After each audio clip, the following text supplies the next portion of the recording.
Olá, a partir de agora você é nosso convidado a acompanhar uma conversa com a senadora Simone Tebet.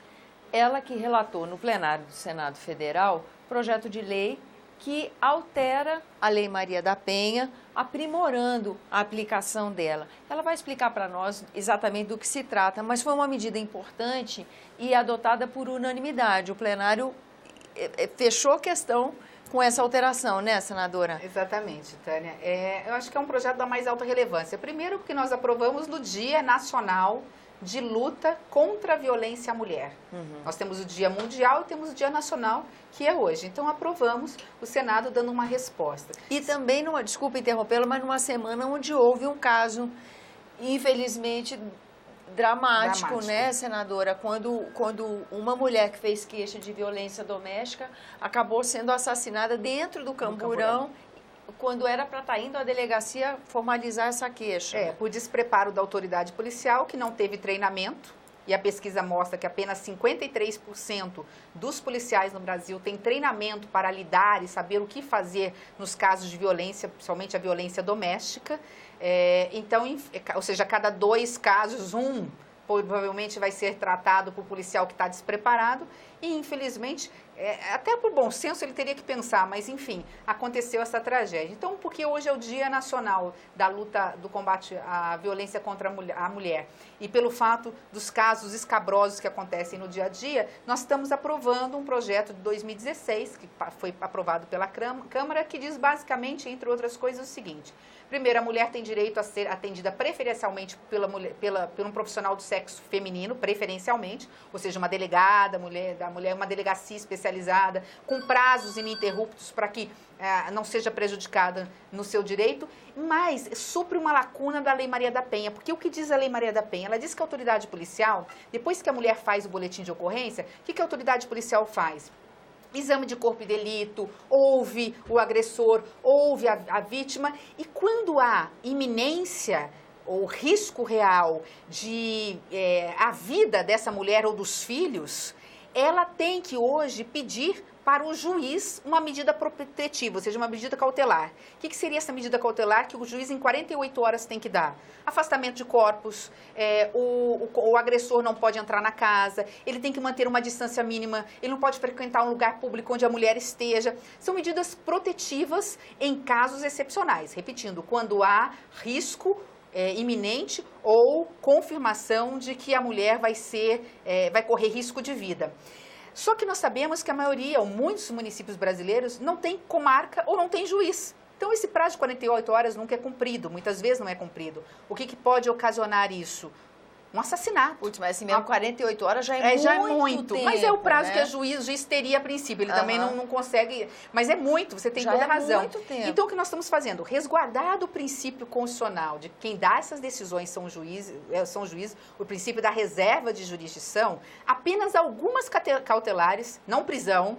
Determinar a prisão é só juiz, né, porque é direito de liberdade do indivíduo. Apenas algumas cautelares, como, por exemplo, impedir o agressor de ficar próximo da vítima, dele entrar na casa, pelo prazo de, olha só como é simples, 24 horas. Então, a autoridade policial, ela determina essa medida cautelar, essa medida protetiva, mas imediatamente encaminha para o juiz, porque é ele a autoridade que pode e deve confirmar ou não essa medida protetiva. É só porque há uma situação de possível risco de vida e a burocracia tem um ritmo diferente do que os momentos mais dramáticos, onde as pessoas estão com sangue quente, não é isso? E evitar, por exemplo, esses casos que a gente viu essa semana. A gente presenciou. Houve uma polêmica, quem seria a autoridade policial? É delegado ou não é? Mas a lei de 2013 é muito clara, até que se mude isso. No caso de investigação criminal, né, conduzir a investigação, a atribuição é do delegado. Se lá para frente nós vamos mudar essa questão,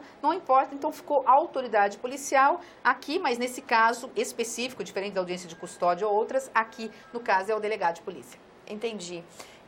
E ela veio da Câmara, a matéria já veio da Câmara, votada por unanimidade no plenário. Isso quer dizer que para mesmo ter força de lei é a partir de quando?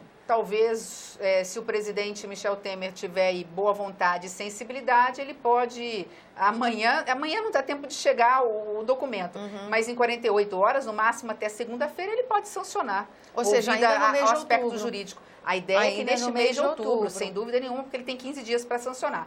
Ele vai ouvir provavelmente a consultoria, né, e aí nós vamos ter já a sanção, eu não tenho dúvida nenhuma, da sanção desse projeto. Senadora, eu vou pegar uma carona aqui, aproveitando, né? A senhora já deu uma aula para a gente na nossa última entrevista sobre as relações entre STF e Senado Federal. Mas hoje também, nessa mesma sessão plenária em que foi votada essa alteração da Lei Maria da Penha, a gente teve um debate grande sobre como deve ser julgado um membro das Forças Armadas que estiver atuando em ambiente urbano, ou seja, e aí tem esse, vamos dizer, esse encontro com a população civil e pode aí ter alguma questão que gere um episódio que seja sujeito a um julgamento. E nesse caso, do jeito que a lei está hoje, esse julgamento é no tribunal de júri, mas há o pleito de que isso passe para o tribunal militar. Por que gerou tanto debate? Isso pode mesmo militarizar, como se advertiu em plenário? Isso é um risco? Como é que a senhora, que é uma acadêmica do direito, fala para a gente sobre esse tema? A senhora podia dar uma palavrinha? Eu acho que, assim, é muito simples. Se nós abrirmos a Constituição, todos são iguais perante a lei. Então, qualquer restrição ou especialidade que você vai restringindo ou dando mais poderes, ou dando, fechando o cerco em relação a algumas categorias, isso não é bom nem saudável. Então, assim, num primeiro momento, poderia ser tudo isso, ou seja, o projeto poderia ter toda essa carga negativa e ruim. Mas nós não podemos esquecer que a própria Constituição estabelece, em casos excepcionais, tribunais especializados. No caso das Forças Armadas, no caso de quando acontece um homicídio, um atentado, um homicídio doloso contra a vida, ele é julgado pelo Tribunal de Júri Militar, por questões muito específicas e justificadas. No caso específico desse projeto, eu não tive problema em votar favorável, porque nós estamos falando da exceção da exceção. Se nós estivéssemos abrindo muito leque, eu teria a minha restrição, ou seja, voltar a dar um certo privilégio e não prerrogativa das Forças Armadas. Mas vamos numa ordem bem prática. Quando é que as Forças Armadas vão excepcionalmente para a rua fazer segurança pública? Momentos extremos. Extremos. Em que a polícia militar e civil não estão conseguindo... Eu lembro da primeira vez, eu era muito nova, fazia faculdade no Rio de Janeiro, do Rio Eco, da primeira, né? Eco 92. Eco 92. Que foi para a rua porque é um evento internacional. Copa do Mundo, um evento internacional, não sei quando mais teremos. Olimpíadas. O Exército vai para a rua ajudar. Ou num caso extremo como esse, a segunda vez já que é acionado, na favela da Rocinha ou no Rio de Janeiro. Então, primeiro que já é exceção. Então, no caso das Forças Armadas irem para as ruas para exercer uma atividade que não é típica dela, mas ela pode exercer, que é a segurança pública, nesse caso, abriu-se mais uma exceção. No caso de um homicídio doloso, alguma coisa assim, ele vai ser também, nesse caso, julgado por uma justiça especializada, que é a Justiça Militar. Não vi grande dificuldade, até porque vamos mais adiante, quer dizer, é a exceção da exceção. Nós estamos falando primeiro de casos excepcionais, quer dizer, só nesses casos que você vê as Forças Armadas fazendo segurança pública, porque não é atividade própria, ela pode, mas não é atividade típica dela, né? E apenas no caso em que cabe tribunal de júri.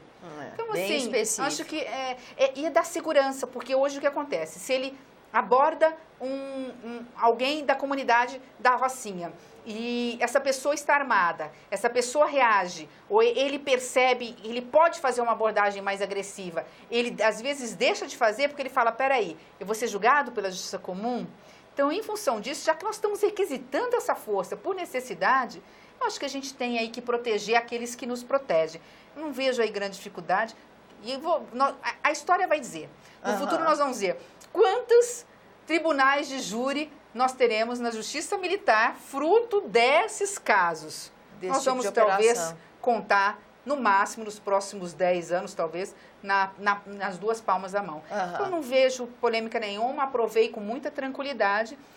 Embora seja contra a militarização e tudo mais, esse projeto é a exceção da exceção. Como a senhora disse, a hora que as Forças Armadas entram para ajudar Não é a condução de uma situação que está Nós queremos que ela cumpra o papel. Então, para ela cumprir bem o papel, ela tem que ter condição de trabalhar. E outra, se ela abusar do seu poder, essa autoridade vai ser processada e julgada. Né? Não é porque vai ser num tribunal ou no outro que não haverá julgamento. Não haverá né? Tá certo, senadora, agradeço sua presença aqui conosco. Agradeço a você que nos acompanha, lembrando que esse é o programa Argumenta e que você é o nosso convidado a fazer sugestões e críticas ao trabalho da TV Senado pelo 0800 61 2211, que é uma ligação gratuita. Eu lembro ainda que você pode rever esse e outros dos nossos programas por endereço eletrônico senado.leg.br/TV. Até a próxima!